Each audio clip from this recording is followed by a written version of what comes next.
And maybe if you could double check that it's indeed live on X. It says it's live here, but okay. Yep. There we go. What's going on, everybody? Welcome back to Wolf. Good to see you all here. Excited to jump into these markets with Mr. Robert Infra, macro expert himself. You guys see him on our spaces all the time. You see him on YouTube, I'm sure. Brother is everywhere. People just can't get a hold of him or can't get enough of him. And so we're going to talk about all the things. Robinhood had some interesting stuff come out yesterday. I saw a bunch of people tweeting. I think Evan was there from Stock Market News. He was at the actual event, and they unveiled a new platinum credit card, which is kind of fire. I'm not sure what to think here. They had a gold one that I was really interested in getting. Transparently, I'm not a big gold guy. I'm way more. I love silver, and I like the color of silver, and so I like platinum a little bit more. I'm gonna do what I can to get my hands on this. I'm not working with Robinhood, but that would be sick.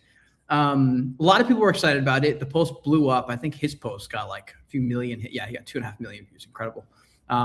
It came with a bunch of just benefits. You know, like here's I'm not going to read all of them out, but for those who are watching, you can kind of just follow along here. But they're offering a ton. Like a lot of people are actually really excited about this. They were like, dude, they're about to put everyone out of business. Like why use another card kind of thing. And I gotta dive a bit deeper into if that's true or not. But it's like, it's not bad. Like, I mean, they're really, what I noticed is they're really tapping into the retail side. I mean, you're getting an annual $250 DoorDash credit. Like, depending on like, you know, how you use your money and stuff, that's a huge benefit for some people. I mean, $250 for DoorDash is massive for some, and some others is kind of like, eh. But you get a bunch of stuff that like people just like the I don't know, like I feel like us normal folk are like, this is cool stuff. $3,000 worth of value, total perks, and like value that I think they probably thought through carefully, like, hey, what is actually a benefit for our people, and what's actually kind of more just like a piece to make people feel good kind of thing, but it's not actually something they'll ever use. We'll see what happens. I know their stock is like not done like tremendously well, to be honest. Well, it like, depends. It depends when you bought it. That's a great point. That is a great point. I was bullish back in, I think 2023. I can find the post, but I told people to buy it in like 23 when it was trading at like $10. So that's an 8x, even with the pullback of 50%. Even with that 50% pullback, you're still up in 8x. So all depends. This is why I always say, what's your cost basis and what's your time horizon? Because those two factoids matter a lot.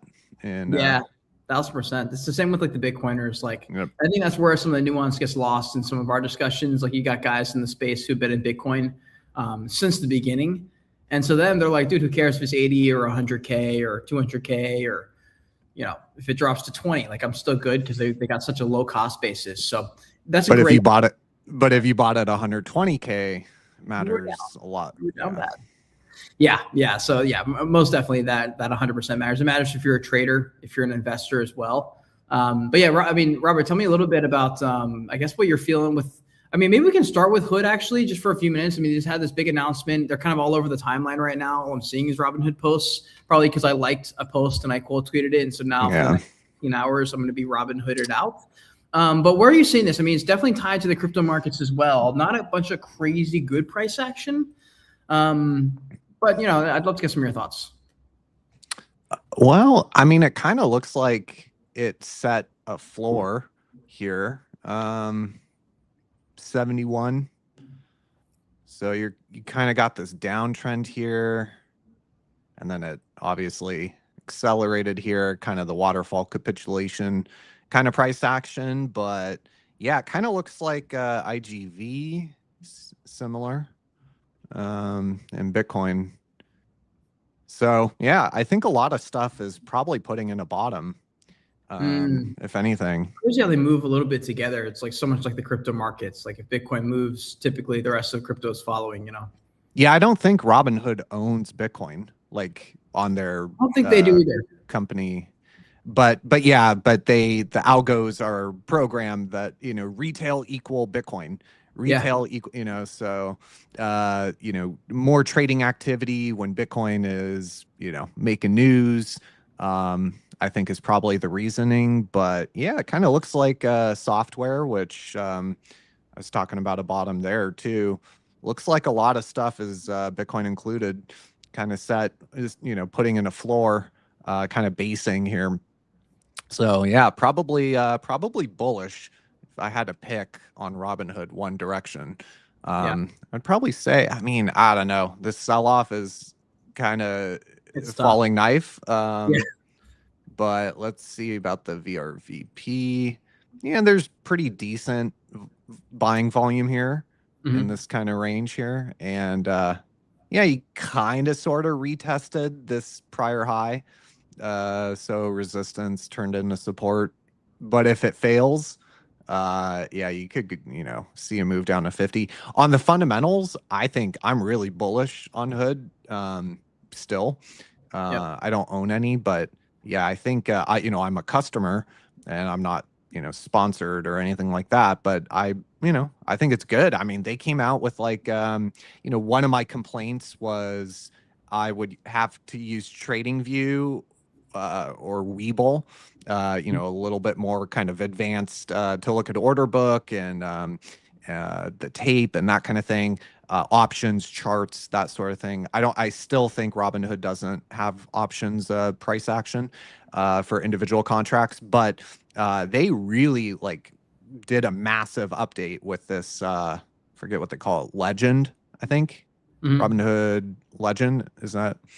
And that, I mean, that was great because they appealed to kind of the entry level, no frills, super basic UI kind of customer. But the fact that they then pivoted to offer at least kind of a more advanced UI with more features, I think that was cool. You can trade futures now, which is cool. That I think it was maybe 9 months ago they offered that. Before that, you couldn't trade futures.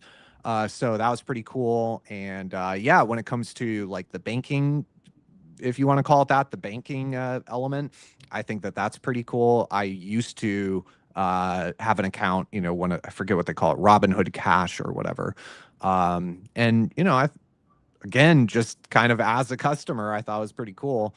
I liked it. There was really I didn't really have, too many complaints. I switched to Fold for the Bitcoin rewards, but okay, nice. But yeah, no, I think Robinhood, like from on the fundamental, kind of business side of it, I think that they're pretty strong. And given kind of where Gen Z and now, of course, they also started to offer these what are they called, event contracts, right? Yeah. Like Polymarket, Kalshi kind of thing.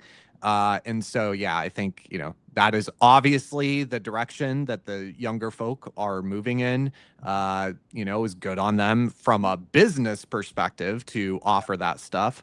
They have what they're trying with banking. You mentioned the credit card. I haven't looked into the credit card part, but I know that the debit card thing, whatever they call it, Robinhood Cash or whatever, I think that, younger Americans are not so wedded to, banking with major bank, JP Morgan, Wells Fargo, a lot of these kind of like neobank entities will probably do quite well with the younger crowd. And so, I know people that bank on Cash App, like wild, because like 10 years ago, Cash App was like what you used to send money to a drug dealer. You know what I mean? No, quite literally. So I think the younger generation has a kind of proclivity to using kind of neobank type offerings, and so yeah, it's pretty but I'd probably have like a pretty tight stop loss on this one. 70 probably. But yeah, good bounce here for sure. Look, I bet you that it topped. Yep, October. So yeah, go back to like PLTR, October, late October, all that stuff. IGV. Yeah. Yep. October. Bitcoin, so it's just, high beta. 100%. And I want to get to Bitcoin here in a second. I do want to say a big shout out to Leverage Shares for sponsoring the show today. Obviously had a bunch going on with Robinhood last night, and a lot of people are excited. We have a lot of traders and investors who come through these spaces. And we'll see what happens, price action wise on Robinhood specifically. But with Big Shots Leverage, they've actually got a bunch of options for people who are trading. They actually have if you think there is some potential for putting in a bottom here, they've got ticker symbol. I almost read it out as Hoog, but it's probably not how you pronounce it. HOOG. They're 2x long daily ETF for Robinhood. And look, if you're confident in your ability to trade, you think there's a possibility of an upper swing here, and you want to double up. There's certainly options there on leverage shares. They're not the only one. There's a ton of different stocks you guys are going to recognize where you can get into longs and shorts as well. They've got a bunch of really cool options out there for you. And so if you're a trader, you're looking for a little bit more adrenaline, then you've definitely got it. I will tell you that. There's you can also jump into poly markets and try your hand like Robert. I don't know if Robert actually did, but Robert expressed a little bit of interest in stepping into the prediction markets from last week, I remember. But there's definitely different ways you can get involved in these ecosystems. Really important that there's a link, by the way, below the stream if you guys do want to check out this specific ticker. But with leverage shares, if you're an investor, definitely consider carefully a fund's investment objective, risks, charges, and expenses before investing. The fund's prospectus and summary prospectus contains this and other info about leverage shares. And if you want to obtain the fund's prospectus and summary prospectus, just visit their site at leverageshares.com. Their prospectus definitely should be read carefully before investing. But we're super excited to be working with Leverage Shares, and big shout to them for sponsoring the show today. I want to transition here a little bit. We pulled up a different, just like I guess the sector of charts that are sort of moving in unison. Definitely a lot, having to do with Bitcoin here. And dude, Bitcoin holding. I mean, I think last I checked, not too shabby right now on Bitcoin side of things. We're still above $70,000. Hopefully we hold that. The VIX is up like 11%. I don't know. Yeah. What are your thoughts? Like, where are you sitting right now? Well, I pointed out a couple weeks ago during the Bitcoin crash, I called out this positive DXY correlation, which is really, really odd. You wouldn't if Bitcoin was digital gold, right? And you put it in that camp, you would not expect Bitcoin to rip with the dollar, right? You would expect it to be inverse to the dollar. So yeah, we're kind of seeing like a bit of that positive correlation continuing, right? The dollar's gotten bid pretty aggressively, and you actually have Bitcoin up. So kind of trading in unison with the dollar, both, if with the dollar down, Bitcoin was weak, and then with the dollar strong, Bitcoin is actually strong, which is kind of weird. And again, that kind of destroys a lot of the narrative, but it is what it is. You have to pay attention to what markets are actually signaling, not what you want them to signal. Markets are indicating that Bitcoin is part of the dollar complex, part of the, whatever you want to call it, part of that, right? Rather than a competitor to that. So I think that that's something I would like to see break. But for now, we get dollar strength, and Bitcoin actually is strong. So I think that's interesting. We got VIX 23. We got oil though. Oil is moving pretty aggressively here. So yeah, that is not going to probably be too good for equity markets if it continues. We have the S&P 500 down about 0.8. So yeah, what we had, try to pull it up. What we had before was, man, I hate when TradingView does that.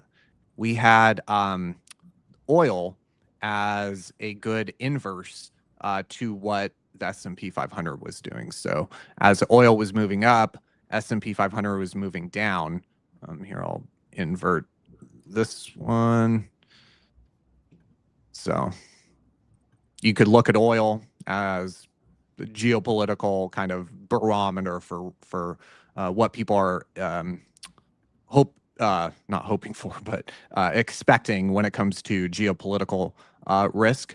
You can look to oil for that, and yeah, and that's pretty good barometer for where the S&P 500 might be. So this goes back way too far. Let me, yeah, there we go. So yeah, when oil pumps, S&P 500 and risk is gonna do poorly. When oil, corrects, we've seen a pump in risk. So yeah, I would continue to watch this. If you look at the so crude going back to Thursday, that would have been this morning, like overnight, crude WTI went from 76 to 79. It's pretty substantial move there for WTI, and we saw the S&P 500 sell off there. But this correlation or inverse correlation is pretty strong in my opinion, which makes sense. Like you would. Oil is going to be the barometer. That's the metric to look at in terms of geopolitical risk right now with what's going on in the Middle East. I don't think VIX really. I mean, VIX is going to be inverse to the S&P 500, but I think we see, I don't know, $90 WTI. The S&P 500 is probably going to be a lot lower. So. Yeah, which I think, I mean, here, just look at the Goldman Sachs. We'll do it on the weekly is fine. This is the S&P 500 or S&P Goldman Sachs Commodity Index. And I was calling this out for the YouTube members back here at 529, 530, and it's already up like 25%. But this chart, man, looks so bullish. So bullish. I mean, look at this. This, by the way, was kind of the last time we got a commodity shock, supply shock on the commodity front. So, this could really get going. And WTI, I mean, this chart looks so bullish to me. I'm really upset that I did not stay in my oil longs. But I don't want to chase here is the thing. Sure. Like I still think WTI is probably headed to probably 90, 100, maybe even. I don't think that this conflict is ramping down. I think if anything, it's getting worse. And I'm definitely fatigued from keeping track of all the developments, both in markets, but also geopolitical. It's been a lot over the past couple days, but yeah, it looks like it's probably getting worse, which means higher oil, and that initially could be inflationary, right? Like the bond market right now, or over the past 4 days, the bond market is taking it as, oh no, commodities up, inflation up. But I'm kind of looking through that, and looking at demand destruction that's going to come from higher commodity price, right? So, you have the 2-year making a major move here. So just since Monday, it's up 22 basis points. You have the 10-year since Friday close up 20. And 30 is the less, I'm pretty sure. Yeah, 15. So yeah, the initial move in the bond market makes sense. With a major move in not only oil, but we'll go back and look at this is really wild. Natural gas. That's the futures. If you look at UK natural gas, pretty wild move. So going back to Friday, 70%.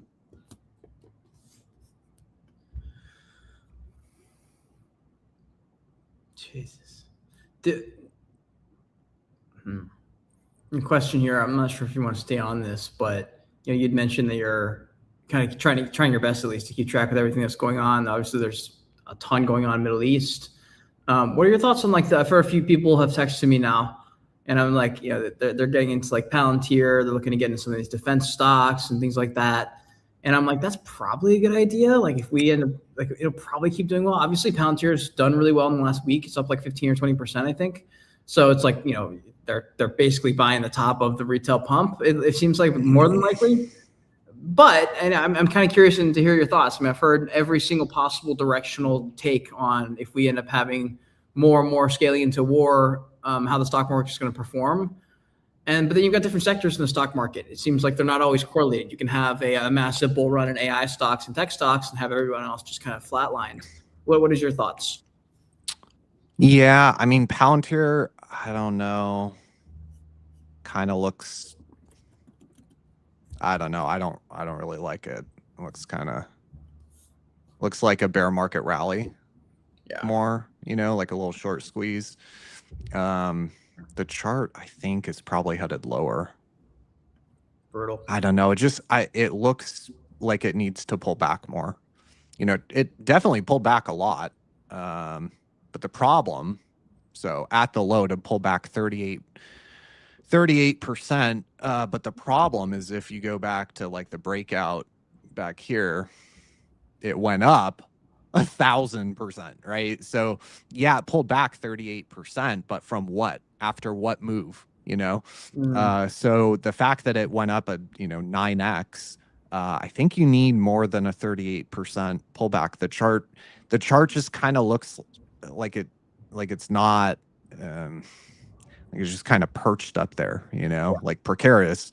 But to the point about other defense companies, so here's Northrop Grumman.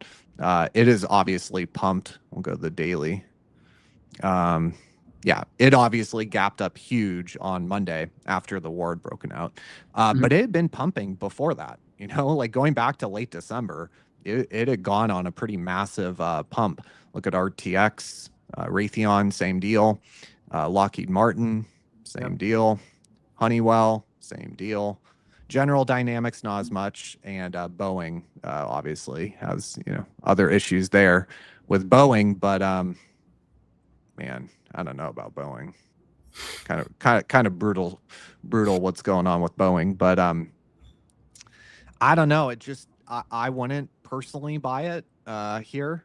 Any of them, RTX, Northrop, Lockheed, Honeywell. I mean, it's all like they've already pumped so hard, and like how much of that was the market trying to price in this inevitable conflict? I'm not sure.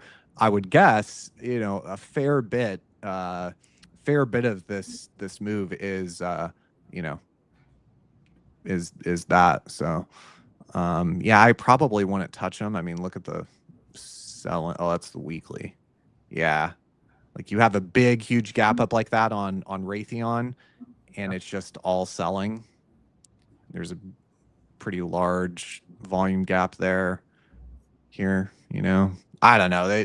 They just look like yeah, I don't think I would buy that. This is the monthly for Raytheon.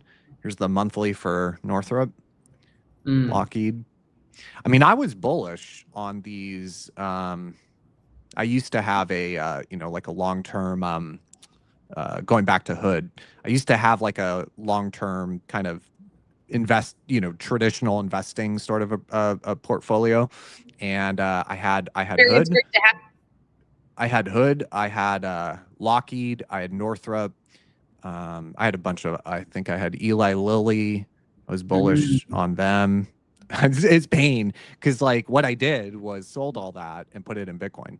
And like it's, it's done okay, but yeah, I generally, am bullish. But at these levels, probably not. You don't want to chase. I think you want to get bullish when kind of no one else is, so it's kind of how I look at it. Yeah, I know I had a few people get into Lockheed Martin. They're looking at Palantir and a couple of those guys, and I was like, I'm so curious to see how these are going to do, dude. I don't know. It's like top discussion right now. What happens if it boils over? What happens if it just ends up being a nothing burger? Are these things already priced in? Like has the price sort of led, and then we're sort of getting the reasons why, and everyone's sort of front ran all the news kind of thing.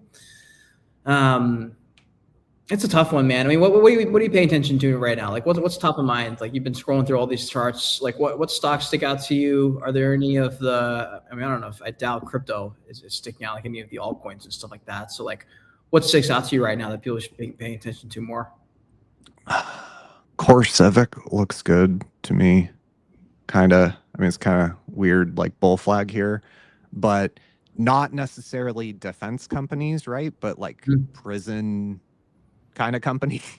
I mean, it sounds really bad, but Wait, so what is it? Like prison and I don't know what to call it, authoritarian stocks, like things that would do well. These were just a couple I had put on the list.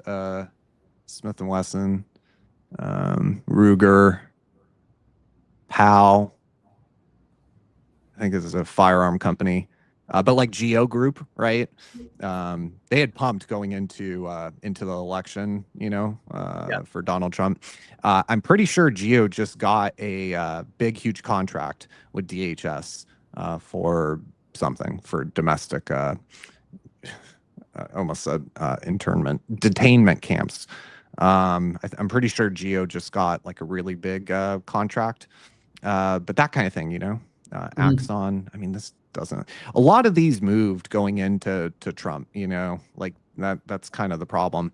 I think you just got to really pay attention to the potential for like a full blown supply shock right now in the Middle East. I mean, there are just like too many to keep up with, but countless headlines about company XYZ declares force majeure, and it's like Asia is probably going to be hit really hard. This is probably a good time for FX traders. Let's take a look at dollar yen, up 0.5% already. So yeah, dollar yen approaching back to that 160 area. Japan relies heavily on energy imports, and South Korea too. So, yeah, I think. Did you see, what was all this going on with Korea and their stock market? Like the Kospi. Yeah. For people who aren't caught up with this, could you give them like the quick version of what happened here? Yeah, it's just pumped. An insane amount. Like it was up like 100% year to date. Look at this. So if we go back to, let's go back to September 2025. At the peak, it was up 101% from September 2025 to the peak. It was up 100%. Wow. Which is insane. Wow. That's like what, 6-7 months, 5, and it's up 100%. Like just incredible. It's really being driven by SK Hynix and is it Samsung, I think is the other name. It's really being driven by 2 DRAM names. We think our concentration in the American stock market's bad. South Korea's worse. It's literally like 2 names that is driving everything higher. You also have like an insane amount of retail euphoria. You have competitions like esport competitions for trading. I mean, it's kind of stuff you see at a top. I mean, that's a 3-day chart. Let's go to the daily. This top here, you had a 3.5% move. Now, remember, this is not like a single name. This is an index that is moving 3.5% in a day. And it was not uncommon, for it to move 2.5, 3 up in this kind of upper leg here. Personally, you don't want to see that. If I was long on the Kospi, I would have been trimming, gapping up every day, 2.5, 3, 3.5% moves like in an index, right? You don't want to see that if you're long. So look, people are going to chase momentum. That was also kind of part of it, right? Like, I think what happened was initially you had the pump from DRAM, and DRAM prices were soaring. Zero Hedge was covering that pretty well. I guess Bloomberg has charts that show DRAM cost. So that was pumping. So people were going to the memory providers, SK Hynix, and I'm pretty sure the other one is Samsung. So that was kind of the initial move, I think. But then you got like the retail euphoria and the momentum chasing and all that kind of stuff. And it just went parabolic. I mean, it's just crazy. Like if you look at this, like this is unhinged price action, unhinged price action. Yeah, here at the top you had RSI at 86. So yeah, pretty unhinged price action. And you're gonna get a blow off top, you know, like it's what happens when you have that kind of move. I mean, if you go back here to April 2025, so over the past year, it was up 165%. Not even a year, right? Like that Liberation Day period of time last year, 165%. That's crazy, you know. It's kind of emerging market like kind of thing to be honest. And if you look at the currency, yeah, the dollar is breaking out. Yeah. So South Korea is going to get hammered if this conflict in the Middle East goes on and on and on and on and on for months, kind of thing. Yeah, Korea will get hammered. What kind of effect does that have on neighboring countries' economies, on the United States, if any? Like what kind of, I don't know, what kind of ripple effects happen from this? Man, it's so hard to keep track of all the various different yeah, I'm like, Robert, what happens if Korea's market goes down? I need to know. You're like, yeah, we can do like a little bit of I haven't looked at Korea, so if people are curious how my brain works. This is cool. I like this. This is a good segment. Everyone who's tuning in, you're getting a live look in how Robert tracks these macro flows and figures things out. If you haven't already, take a second to repost the stream if you're enjoying it. Give Robert a follow. Follow along here at Wolf if you're enjoying the stream, by the way, and let us know if you guys are checking out these markets or if you have thoughts and opinions on what we're talking about. If you're liking the Bitcoin price action, these defense stocks, let us know in the chat if you guys are. But yeah, Robert, I would love to actually see this. So here's the current account. The way you got to do this is it'll be a monthly or quarterly sometimes. And so you got to multiply. Right now we're in dollars. So you got to multiply by 12 because we're on a monthly data series here, and then do this. Then you take a moving average and set it right. If it's quarterly, you would do 4. If it's monthly, you would do 12. So what this is showing is kind of like a rolling 12-month current account.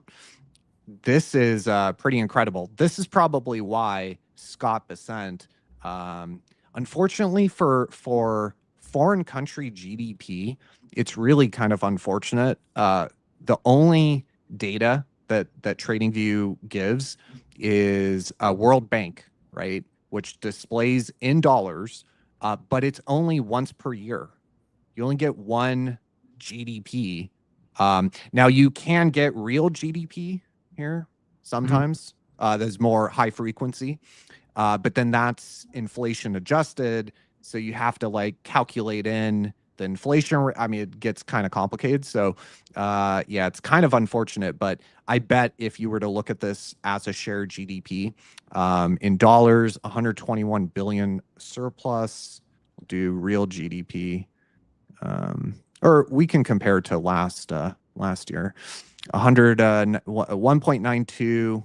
So yeah, they're running a pretty substantial current account surplus as both nominal, right? 121 billion, but also in terms of as a share GDP. So this is probably why Scott Bessent, there were headlines, I think it was like a year ago.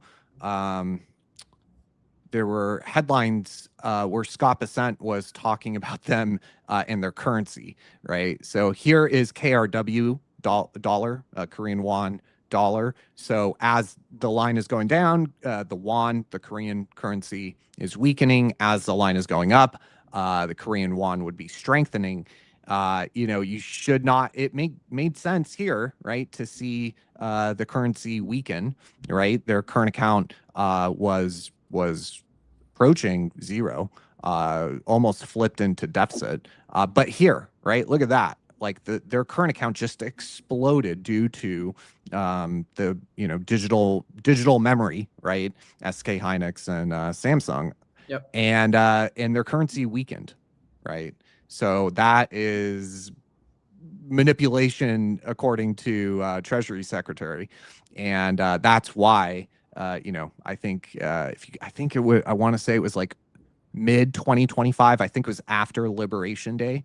There were headlines from meetings that Bessent had where he had addressed with the Korean Ministry of Finance, had addressed the currency, and that's why like this is this reminds you of China, reminds you of Japan, where their current account is exploding higher, like just ripping, like parabolic, vertical, very, very strong, and yet the currency weakens. So that was probably why, yeah, like going back to really kind of 2023, you start to see kind of a divergence where, I mean, you can see back here, the currency strengthened as the current account strengthened.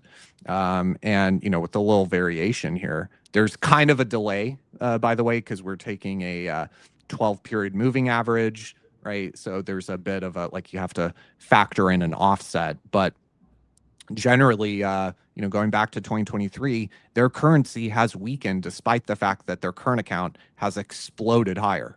And so, yeah, that is what Scott Bessent, Trump, Myron, those kind of folks, that is what they would call currency manipulation. That's why there were those headlines. Again, I want to say it was like mid 2025. That is why. And so, yeah, they rely on a huge amount of their energy being imported, right? They're not like the US, where we have, kind of vast oil, natural gas. They don't. They rely almost entirely on energy imports. Same for Japan. And so, South Korea is not a huge buyer of our debt, but Japan is. And so what can happen here is, let's do Japan. So Korea, pretty strong. We'll look at Japan here. What can happen is as oil rips higher, it pushes the country into, there we go. Perfect. Monthly. Oh, cool. I don't have to really do anything but multiply by 12. That's in yen. That's fine. So yeah, as oil moves higher, you get a deterioration in the current account. So you can see that here. So as oil moves higher, you get the current account starting to suffer. As the oil moves higher, current account starts to suffer. So yeah, this is the issue for Korea, for Japan, for Europe. This is the consequence. Now, those countries are arguably way more impacted because I mentioned that they rely on energy imports, but the imports are almost, exclusively from the Middle East. So it's kind of even more amplified in terms of the impact that they're going to face from, blockade, from force majeure, being declared, half a dozen different, energy providers in the Middle East declaring force majeure due to the war. They're going to be even more impacted. And it's going to push them, if oil really kind of rips here. This appears to be a little lagged. Oh, because it's, yeah, Japan current account. So this is not the most up-to-date oil price. Obviously, it's popped quite a bit. But when you get kind of a disruption, either a disruption, a geopolitical disruption that causes higher energy prices, or kind of, one of these supply shock kind of things like we saw, with Ukraine and Europe and energy over there, you get a deterioration in the current account. Well, they need to fund energy, right? Like they can't run their infrastructure, their buses, their vehicles. They can't run it on U.S. Treasuries. They can run it on energy, right? So like you put on a pyramid, like the Maslow's hierarchy of needs. U.S. Treasuries are not near the top, right? And so what you can get when the current account deteriorates is less buying of U.S. Treasuries. And remember, the other side of a current account is the capital and financial account. So, for example, Japan, South Korea, both of them run very, very strong current account surplus. Well, the other way of saying that, it's simply just the inverse, is that they run capital and financial account deficit, right? They are a creditor to the rest of the world. You just invert this chart, that shows the amount of U.S. Treasury buying for one, right? Like they also buy U.S. equities, with and capital flows with other trading partners too. But we're kind of U.S. centric. So looking at the U.S., right? If the current account, if Korea or Japan, if their current account surplus grows, the other way of saying that, if you look at it bilateral, right? Just assume that the current account is only with the U.S., right? Just for kind of ease of thinking about it. It's not, they have other trading partners, but just imagine that, the current account for Japan, for South Korea is just with the U.S. Well, right now, $39 trillion per year is going to be spent in yen terms, is going to be spent on foreign financial products, right? Could be equity, could be foreign debt, corporate debt, sovereign debt, mortgage-backed securities.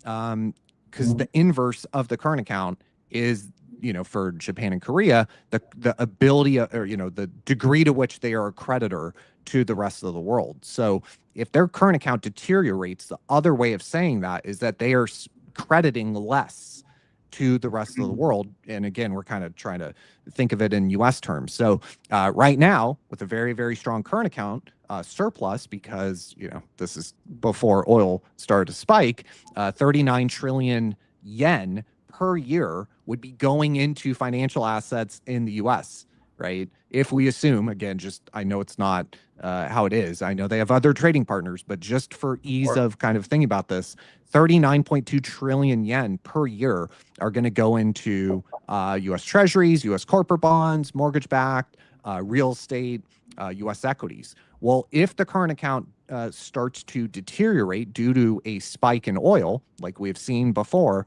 the other way of saying that, the inverse of that, is that they are going to credit less to the U.S., right? So, a buyer of U.S. Treasury starts to disappear, and God forbid they get pushed into an actual current account deficit.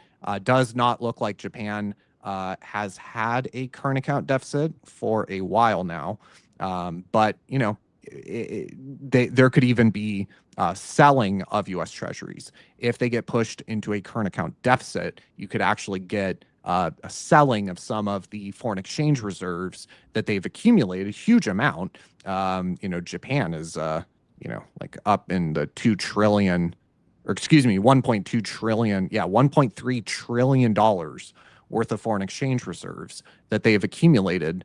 That's a lot of, it's mainly U.S. Treasuries, right? So, there's a pretty huge kind of second, third order effects from a spike, a supply shock, especially when it comes to oil. There's, pretty significant implications for everyone, right? Markets nowadays are interconnected. So, definitely, yeah. Do you think some countries are like way ahead of the curve on this, like way more? So Japan, Japan has accumulated a very, very large petroleum reserve, just like the U.S. has the SPR. Japan has one too. Their SPR, I think, will fund them, or there is enough supply in their SPR to operate completely for, I think, like almost a full year. I think it's about 11 months worth of demand is stored in Japan. So, okay. Some countries are better prepared. You look at South Korea, on the other hand, they only have 9 days worth of LNG, liquefied natural gas. They have 9 days worth. So they're like on the edge right there. Yeah, they're running it pretty close. cutting it pretty close. So yeah, definitely, you know, some countries are going to be better prepared. Japan, for example, like I mentioned, I think it's about 10, 11 months. They're, you know, that's a pretty strong position.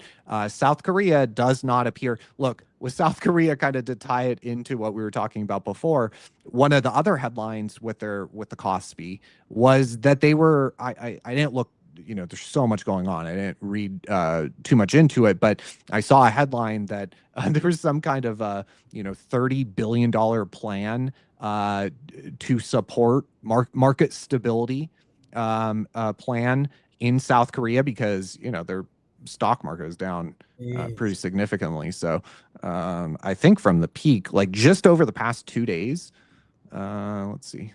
So just over the past 2 days, we got a little bit of a bounce, but at the low here yesterday, their stock 20% of the market cap was gone in 2 days, right? 20% decline in 2 days. Now you have gotten a bounce to fill the gap, but yeah, they were focused on that. They were focused apparently on their stock market and announced this $30 billion, I think it was in dollar terms, 30 billion US dollar like bailout or market support bill because of what was going on in their stock market. I think I've seen them before. I've seen, you know, talk of banning short selling, right? So you can't even short it. It's like not even an option. Nah. So yeah, they're focused crypto on liquidity pool. They're like, nope, sorry guys, can't do what you want. Not actually an option. Yeah, the short button is removed. You know, like Robinhood removed the buy button for GME. The short button it gets removed. So, you know, if I were them, I would not be focused on the stock market going down. I would be focused on, oh wow, we only have 9 days worth of LNG. That's not good. So if we just go through some of the currencies here, so dollar rupee, India. Their currency has weakened.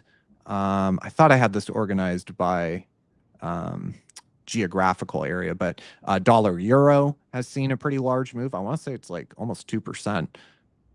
Yeah, 2% on dollar euro. So, you know, their currencies are weakening because, you know, the market realizes that they are dependent on imports for their energy. So here's a Taiwan dollar. This is Indonesia, I'm pretty sure. Yeah, Thai baht also weakened. Hong Kong dollar. There's a peg here, but or there was. Is this not a peg currency anymore? But anyway, yeah, you know, any country that is reliant on the rest of the world to you know, give them energy is going to you know, suffer a burden, a strain. And look, with dollar yen, I would probably go long the yen again. I caught this move here. Nice. So I caught that. I also caught move this one. And I don't know, it's like my good luck charm or something. I've traded it 3 times, and each time has been really, like, this last trade, I think those calls were like 350%. Have you found following the fundamentals at all has helped you, or are these purely technical plays when you're trading these? Both. Yeah, both. So yeah, I'm kind of weird. I get it. I'm not like when I was getting into macro and markets and all this stuff, you know, I wanted to have, like, I realized that the experts I would listen to, you know, the macro folks, they knew everything about macro. The you know, micro, you know, single name people, they knew everything about the earnings of a company. I was like, you know, I kind of want to know all of it. You know what I mean? I want to know the macro. I want to know how markets, the plumbing, you know, and the mechanics of how markets actually operate. I want to know TA. I want to know all of it. You know what I mean? So I kind of take like a very different approach. You know, when I'm trading the yen, part of it is a macro oriented trade, but then there's also partly technicals, right? Yeah. Involved. So yeah, up here, you got a rejection, news failure. I think I entered it here though. But yeah, you got kind of that news failure, so I added, yeah, I think it's good to mix, be well-rounded. If I had to give advice, and especially if you're trading various assets across the board. Well, look at the how certain things move. Like you know how the yen has moved in the past. You understand how like that works over there versus just kind of like. I mean, I know some TA guys are fully TA. They're like, look, it doesn't matter. It's like if the chart's showing this, it's showing this. But I know people who only trade a couple assets, and they're like, look, I know how these assets move. As soon as it does this, it always does this. So like it's just how it works in the chart. So if I see it, I take the trade. And so it probably is really helpful to be sort of just like socially aware of which one you're asked. Yeah, I mean, and also within TA, I don't really do like. You'll probably notice I don't really do like crazy TA, right? Like I'm not doing like butterfly harmonics and A, B, C, D, E, Morning F, star. G, but yeah, like all that stuff. I don't do any of that, right? Yeah. When I say TA, what I really mean is not probably actually TA, but just looking at the price action. There is no more there is no indicator to me, in my experience, that is nearly as helpful, even close to as helpful as the price, right? The price is everything. That tells you literally everything. So yeah, when I mention TA, what I really mean is, looking at the price action. I think it tells you everything you need to know. I mean, I have RSI down here, just, I don't know. Everyone uses it, right? Yeah, so you're looking at volume, liquidity, but yeah, I think you're right. A lot of the experienced traders are in your boat too. They're looking at price action, liquidity, and volume. That's pretty much it. Yeah, volume, they've got their eyes. They know where like we've bounced before. Like they know where the levels are, but they're not like necessarily looking for each indicator kind of the same way you do in the beginning. Yeah, I used to have. I mean, I probably at one point had like 15 indicators when I started. I thought the more indicators, the better. Oh, of course. Yes. The more the better. Yeah. My chart looked like spaghetti. And what gradually happened over time from kind of 2021 onward was like, I started trimming the indicators, now an indicator can be helpful, right? Like you want to know where the 200-week moving average is. I'm not like, super militant anti-indicator, but like RSI, everyone uses. Literally everyone uses RSI. So I think, you should be just due to that fact alone, you should have it there. But yeah, the price kind of tells you everything you need to know, in my opinion. Yeah, honestly, you're probably right. I know we're coming up here on the hour, and you've got another stream later. So any last thoughts you want to throw in there into the mix? Any things you're kind of paying attention to round out the week? Friday's tomorrow, end of the week. Then we got the weekend. Maybe if there's going to be another massive announcement, it'll likely be dropped Saturday morning, so the markets can have a bunch of panic for about 48 hours, and then the markets will open. But anything come to mind? Just all the geopolitical stuff. Yeah, definitely got to keep an eye on that. I mean, totally. Gold is down, interestingly, again. So on the week, it's actually down by, is that 3.5%? I think that's kind of interesting. And if you look at Bitcoin, it's up by 8.5%. So Bitcoin performed last couple days here. Yeah. And commodities have definitely outperformed.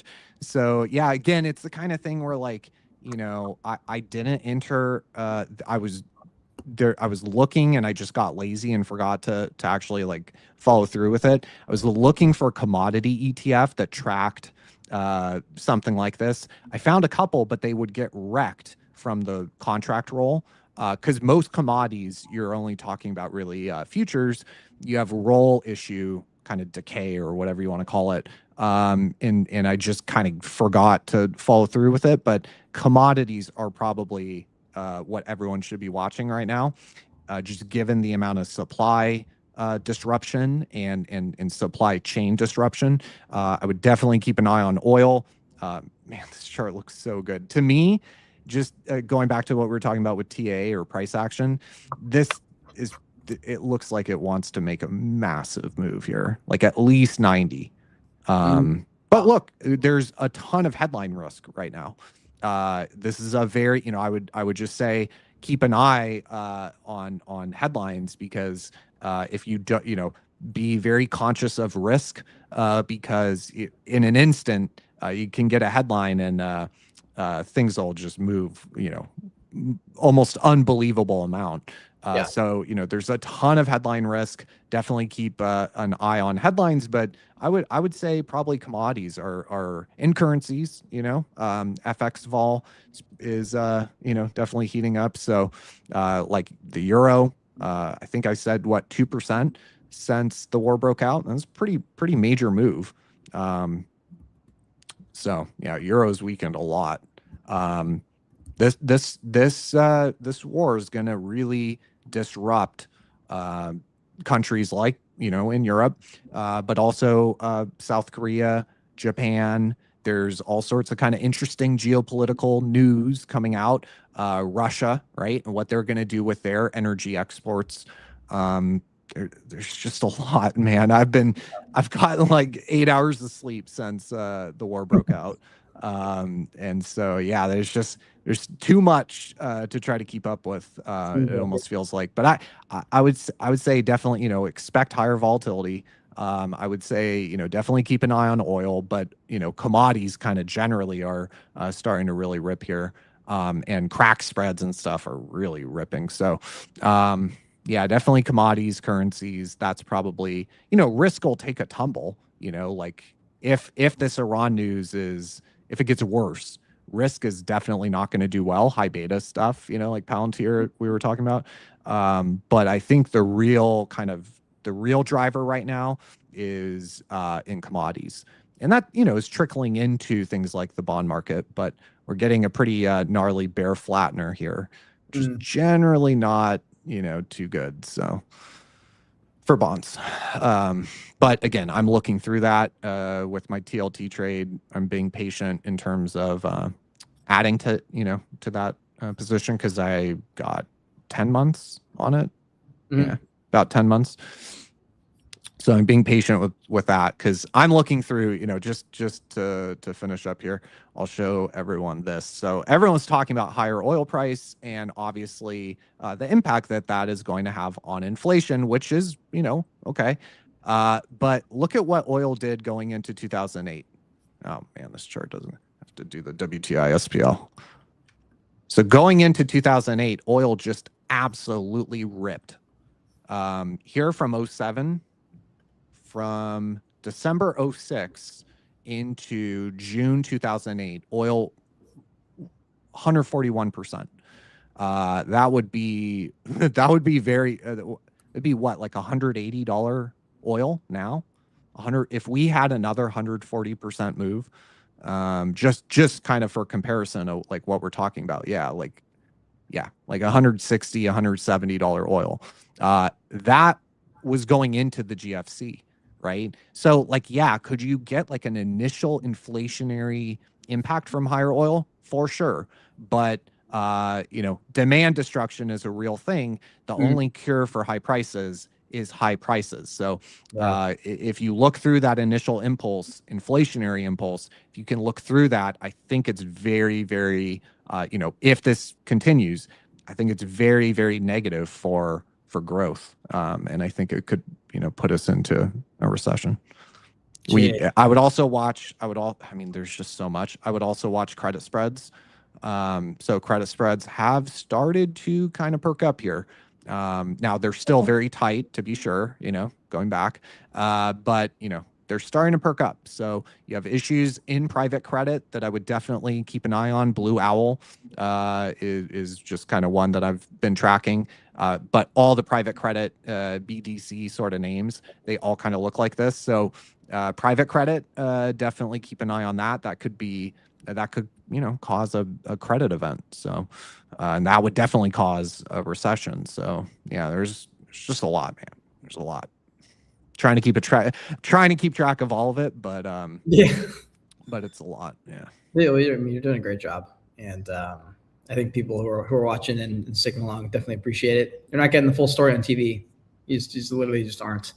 It's not enough of a deep breakdown. I just don't think they're actually down in the trenches. They're not. I mean, they're definitely not doing what you did in the stream, where you pulled apart, paired up different charts, looked at Korea versus China. Like, they're just not doing that. They're not giving that kind of information on TV. So you really can only find it if you go search for it and find people like Robert on X and on YouTube as well. Guys, if you enjoyed the stream, definitely be sure to follow along here at Wolf. Give Robert a follow. He's tagged right above our faces. And if you're on YouTube watching, he's going to be in the description below to find his stuff. He's on YouTube and X. Definitely recommend you guys give him a follow there. He's killing it. Doing his, like he said, doing his best to keep up with the 500 stories a second that keep happening, and new poly market that keeps opening up every 8 seconds as well. Too many things to bet on these days, it feels like. Man, nuclear war was trading at 22%, or nuclear explosion was trading at 22% by the end of the year. We were cooked before they pulled it down. Oh God. Yeah. Well, there you have it, folks. Plenty of degenerate nonsense out there in the world. Yeah, let's hope everything just calms down, right? Yeah, seriously. And we'll see what Bitcoin does too. We'll see if Bitcoin can find some sturdy ground. If it's gonna keep bleeding, we'll see. Look, and again, ironically, one of the best things for Bitcoin could be a strengthening dollar. I mean, I keep saying this. I've been saying this for like 5 months now, but it's just what I'm seeing, Yeah. We'll see, man. Listen, we do spaces and streams every single day here at Wolf. So definitely follow along so you don't miss the next one. We'll be back on spaces in about 45 minutes, talking tokenization, talking RWAs, talking the crypto world just in general. And then we're going to transition into a trader talk discussion with some of the TA guys, talking about the markets, seeing what trades they're entering in and out of, talking Bitcoin, of course, and all the things. That'll be happening. I think the first show is at 1 p.m. Eastern, and then the trader talk is at 2 p.m. Eastern. I've got a podcast with Eric Rice that I've had to reschedule twice because of my own terrible scheduling. We have a podcast with Eric Rice that we're streaming tonight or later today, and that's going to be at 4 p.m. Eastern. We've also got another macro show at 6:30 Eastern with Thomas Farrer. So a bunch of content coming at you the rest of the day. We'll see you guys all in the next one. Take care, everybody.